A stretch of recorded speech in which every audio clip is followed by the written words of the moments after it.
What happens when a young boy falls in love with his neighbor who's twice his age? Let's begin. The movie opens with a boy named Adam, who is shown in his school. Adam was a mischievous kid. That day, he teased one of his friends by pointing at another boy and saying, "That guy's calling you gay, and there's nothing you can do about it." Not that you could do anything anyway. Hearing this, Adam's friend got furious and taught the other boy a lesson, but his anger still wasn't gone, so he ended up starting a fight with Adam too. The fight got so intense that one of Adam's teeth broke. Now Adam was enraged and started hitting his friend back. The other boys stood around, enjoying the fight. The commotion got so out of hand that a teacher had to step in. Since this was a Catholic school, their teachers were nuns. Both boys were punished by being separated from the rest of the class and made to study alone. Adam felt terrible about his broken tooth. His friend was also still very upset with him because, in his eyes, Adam was the reason the fight had happened. Deep down, Adam too felt that picking a fight with his friend was a mistake. He even tried apologizing, but his friend ignored him and walked away. Later, Adam went home with his broken tooth. He tried sticking it back in place with glue, but failed. While at home reading a magazine, his attention was suddenly drawn to his neighbor, a woman named Catherine. That day, Catherine had invited a man over and was being affectionate with him. Adam noticed she wasn't wearing much, and seeing her awakened new feelings of love and desire inside him. But when Catherine saw Adam, she quickly shut her window. Adam was nervous. He had never spoken to her before. He knew he shouldn't be in love with her, but he couldn't stop thinking about Catherine. That night, he carried her image into the bathroom, where he indulged in his imagination until his parents suddenly called for him, snapping him out of it. The next day at school, Adam couldn't focus. His mind kept drifting back to the image of Catherine from the night before. When he returned home, he tried to catch a glimpse of her again. Catherine was a lonely woman. Her husband had passed away. Because of this, Adam began secretly observing her house, trying to see who came in and who left. Adam couldn't get Catherine out of his mind. Whenever he didn't see her, he grew restless and would try to catch a glimpse of her through his binoculars. One day, when Catherine didn't appear at all, Adam panicked. He noticed a postman leaving a letter at her house. Unable to resist, he sneaked inside Catherine's home to look for her. She wasn't there, but he did find the letter. It was from President Kennedy, filled with affectionate words. Seeing it broke Adam's heart, but there was nothing he could do. He quickly placed the letter back into the mailbox and left. Still, he couldn't stop longing for Catherine, so he kept secretly watching her house. But Catherine was nowhere to be found. As Adam stepped outside, Catherine suddenly appeared at a distance and caught sight of him. She walked straight over and asked, "What were you doing inside my house?" Adam scrambled for an excuse. He said, "I was actually looking for you.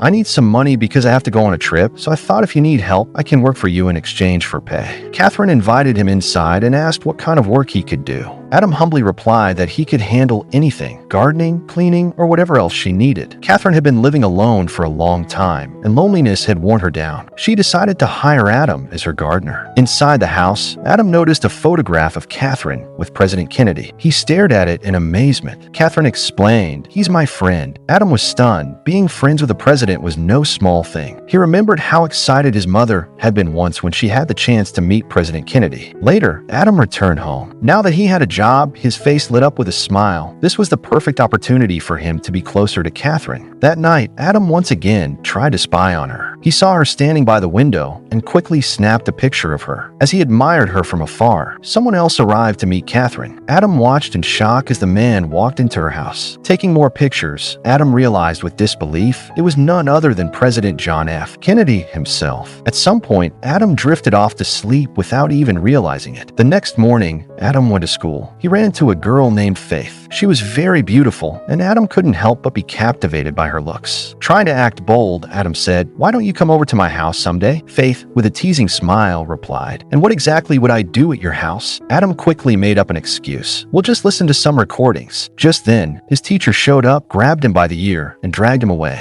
Later, after school ended, Adam went to Catherine's house to work as her gardener. Inside, he saw many of Catherine's paintings. Teasing her, Adam said, "All I see here are just colors. There aren't any faces or people in these paintings." Catherine calmly replied, "See whatever you want in them. It doesn't matter to me." Then she took him outside to her garden. It was a beautiful garden, but Catherine admitted she didn't like it and wanted to change it. Adam understood what he needed to do and got to work. A little while later, Catherine came over to him, looking cheerful. Adam couldn't hold back and said, "You look really beautiful." Catherine just laughed at his comment and walked away.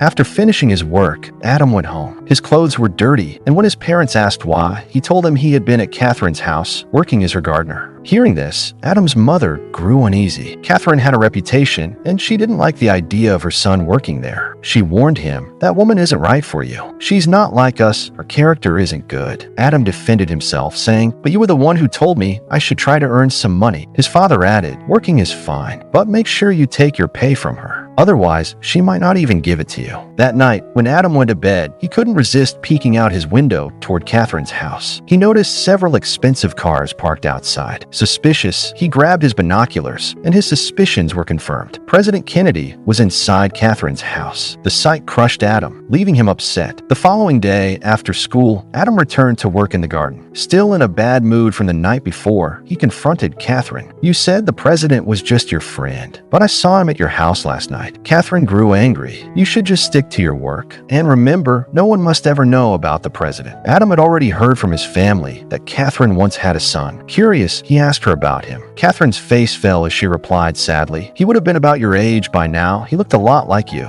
But he's no longer in this world." Catherine saw Adam almost like the son she had lost. But to Adam, that didn't feel right. It wasn't what he wanted. Later, Catherine left her home and went to meet a man named Luthien, a fixer who arranged clients for her. After meeting with Luthien, Catherine said she no longer wanted to see the president. She didn't want the world to find out about her relationship with him. Meanwhile, at school, Adam ran into Faith. She invited him to her house that evening. Adam saw it as a golden opportunity. That evening, after finishing his work, Adam went over to Faith's house. Faith was very happy to see him. Since her parents weren't home, the two of them sat together and listened to music. Soon, the mood shifted, and Faith leaned in and kissed Adam. But in the middle of it, Adam's glued-in tooth came loose. Faith was disgusted. She pulled back and said, "First go and get your tooth fixed, then we can meet again." Heartbroken, Adam returned home. His parents finally learned the truth about his tooth, that he had broken it in a fight. They were deeply upset. Adam himself didn't know what to do, so he wandered over to Catherine's house. But the door was locked. Peering through the window, Adam saw a party going on inside. Just as he was looking in, Catherine's boyfriend caught him by the window. Angrily, he told Adam, "I could have you thrown in jail for this kind of behavior." He dragged Adam inside to Catherine and told her that he'd been spying on her through the window. But Catherine brushed it off, saying, "There's nothing wrong with that." Hearing this, her boyfriend lost his temper. "I know what kind of woman you are. I know who you've been having affairs with." Catherine shot back, "Mind your own business." But the boyfriend snapped, "I know you're having an affair with the president." And with that, he stormed out. That boyfriend's name was Graham. The next day, Graham met with Luthien, while Adam secretly followed and spied on them. A third man also joined them, a doctor. All three were upset with Catherine. They discussed what should be done about her. Graham said Catherine keeps a diary. In it, she records everything she does with her clients. "That diary is a risk for all of us. She could use it to ruin my company and destroy us." Hearing this, Adam sneaked back into Catherine's house to search for the diary. Catherine wasn't home at the time. Somehow Adam found it. Flipping through the diary, he realized Catherine had written down everything about her life. Suddenly, Catherine returned with another man. Adam quickly hid, and from his hiding spot, he saw them being intimate right in front of him. After the man left, Catherine said softly, "Adam, I know you're here. You don't need to hide." Adam stepped out and apologized to her. Catherine explained, "It's wrong to interfere in someone else's life. Don't ever do this again." Adam then revealed Graham was meeting with two men outside. They were plotting something about your diary. Catherine calmly replied, "Don't worry, I'll handle everything." Ashamed of his actions, Adam left Catherine's house. Later, he went to a party. At the party, Adam and Faith slipped away from the crowd to be alone. Adam told her, "I got my tooth fixed." They kissed, but only moments later, Faith suddenly felt uncomfortable. She left the room, stormed out of the party, and went home. When Adam returned home, he heard loud music blasting from Catherine's house. Curious, he went over and saw Catherine standing outside in the rain, soaking wet. Adam didn't know why. When he approached, Catherine took him inside. She poured drinks for both of them and offered him one. Adam, still frustrated from not being intimate with Faith earlier, was eager to kiss Catherine, but she stopped him. Instead, they began painting together. Soon, their playfulness with paint turned into laughter, and it almost felt like they were beginning to like each other. But how real that was remained to be seen, because nearby, Graham was secretly watching everything through the window. After painting, Catherine fell asleep. Before leaving, Adam quietly took her diary and brought it home with him. The next morning, Adam's mother went to his room to wake him. She found his clothes covered in paint. Furious, she realized he had spent the entire night at Catherine's place. She confronted her husband, saying, "Go talk to Catherine right now. Tell her to leave Adam alone." He doesn't need to be working for her anymore. Adam's father agreed and went to Catherine's house. There, he ran into Luthien, who already knew why he had come and also knew about the transfer. Finally, Adam's father spoke with Catherine, asking her not to give Adam any more work. Catherine promised him, "From now on, I'll never meet Adam again." When Adam came home, his father got angry with him. He told Adam's mother that there was a man with Catherine who knew Adam's name, and he seemed very dangerous. He feared their son might be in trouble. He then went to Adam and warned him, "From now on, you'll come straight home after school, and you will never meet Catherine again." That night, Adam opened the diary and began reading it. In it, he discovered everything about President Lucien and Graham. Upset by this, Catherine headed toward the White House. When she tried to enter, a guard stopped her. She asked for permission to go inside, but the guard denied her. Realizing what she needed to do, Catherine turned back, sad and dejected. The next day at school, Adam saw Faith kissing another student. He couldn't stand the sight. It bothered him deeply. Just then, the shocking news spread through school. The president had died. Adam quickly broke the news to all his friends. Later, he rushed to Catherine's house to tell her. By now, Catherine's garden had been completely redone. Adam told her about the president's death. Hearing this, Catherine was devastated. She began crying uncontrollably. Adam tried to comfort her. Through tears, Catherine said, "It wasn't my fault." Resting her head on Adam's shoulder, she kept weeping. Adam tried to take advantage of the moment, but Catherine refused and asked him to leave. Adam went home, where he found his mother also crying over the president's death. Mother and son comforted each other in their grief. The next morning, Catherine noticed her notebook was missing. After searching, she realized Adam must have taken it, so she went to his house. But Adam's mother stopped her at the door, refusing to let her see him. Catherine said, "Adam has my diary. Please ask him to return it," and then walked away. Later, Graham came to meet Catherine at her house. He pleaded with her, "Please, give me the diary. You'll be much safer if you do."